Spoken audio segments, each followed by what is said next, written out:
की है। तो देखो ये वहां नहीं होते हैं पैराडाइज में, स्वर्ग में, क्योंकि ये हेवन की दुनिया बनाने वाला एक ही बाप है। बनाने वाला बनाता है, बनाता करता है कि अकर्ता है? क्या है? रचयिता है या नहीं है? है? बनाते हैं। कौन बनाते हैं? आत्मा का नाम बताओ। आत्मा का नाम बताओ, कौन बनाती है? जिसे हेवनली गॉड फादर कहा जाता है, वो आत्मा का नाम बताओ।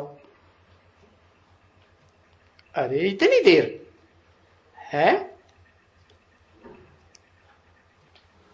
शिव बाबा, ये तो दो हो गए, एक शिव, हाँ, और दादा और तीसरा जोड़ दिया। शिव, बाबा और दादा, है? बाप स्वयं, सदा स्वयं, हाँ, शिव बाबा सदा कायम। सदा कायम क्या? हाँ? एक आत्मा का नाम नहीं बताते है। कौन बनाते हैं? शिव ज्योति बिंदु, वो बनाता है, वो रचता है। अभी तक यही नहीं समझे रचता कौन है। रचता साकार होता है या निराकार होता है? मुरली में तो बोला राम बाप को कहा जाता है। क्यों कहा है? कि कृष्ण को कहा जाता है या लक्ष्मी नारायण को कहा जाता है? ऐसे नहीं कहा। क्या कहा? हाँ, मना राम बाप को कहा जाता है। तो इस मनुष्य सृष्टि का कोई बीज है, बाप, बाप को बीज कहा जाता है ना। तो वो बीज मनुष्य सृष्टि का, उसको मैं बैठ करके समझाता हूं कि कैसे नई दुनिया बनती है और कौन बनाता है और किसकी ये जिम्मेवारी है बनाने करने की। क्योंकि मैं तो रचयिता नहीं, मैं बनाता करता हूं, मैं तो अकर्ता हूं। तो देखो, अगर वहां भी रावण राज्य होगा, हेवन में है, वहां भी रावण राज्य, तो क्या भगवान ने रावण राज्य स्थापन किया था? है? भगवान रावण राज्य नहीं स्थापन करते हैं। भगवान तो राम राज्य स्थापन करते हैं। ऐसे तो बाप हो नहीं सकते हैं जो रावण राज्य स्थापन करें, है? उसको बाप कहेंगे जो रावण राज्य स्थापन करें?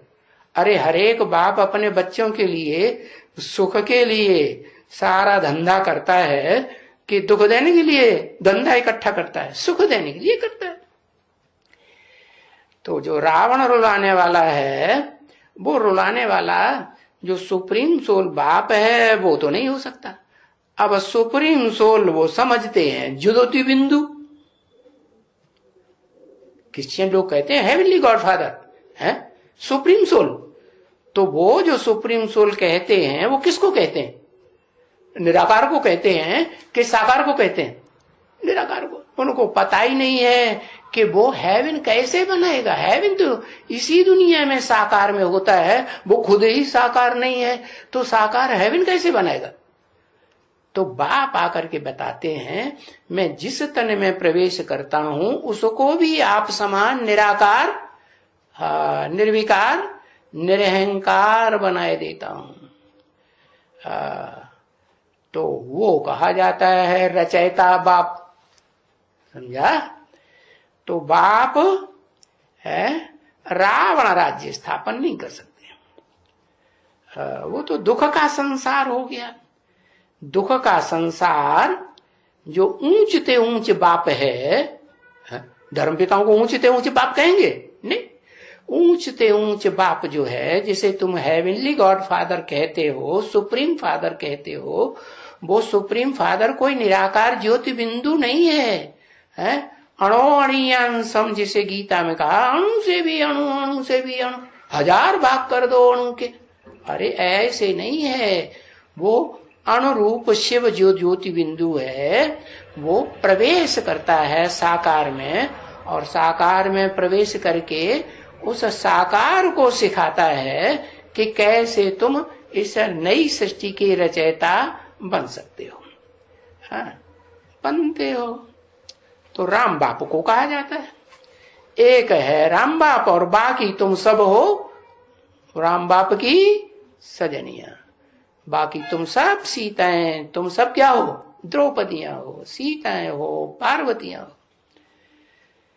हाँ, तो पार्वती नाम क्यों दिया है?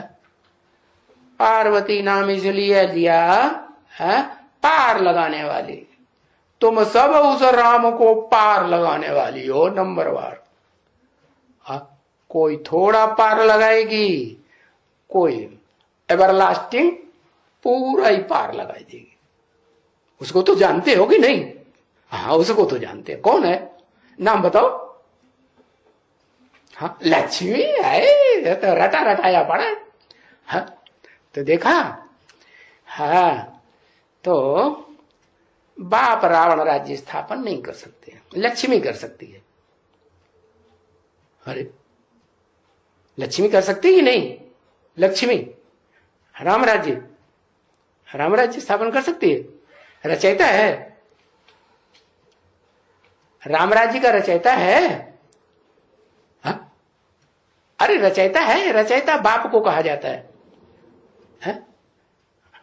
रचना स्त्री को कहा जाता है। राम रचयिता है, लक्ष्मी।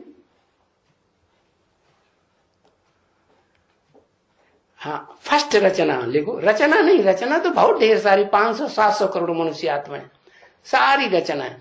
लेकिन फर्स्ट रचना कौन हुई? लक्ष्मी है। और लक्ष्मी भी कोई ऐसे नहीं कि सिर्फ ज्योति बिंदु आत्मा है।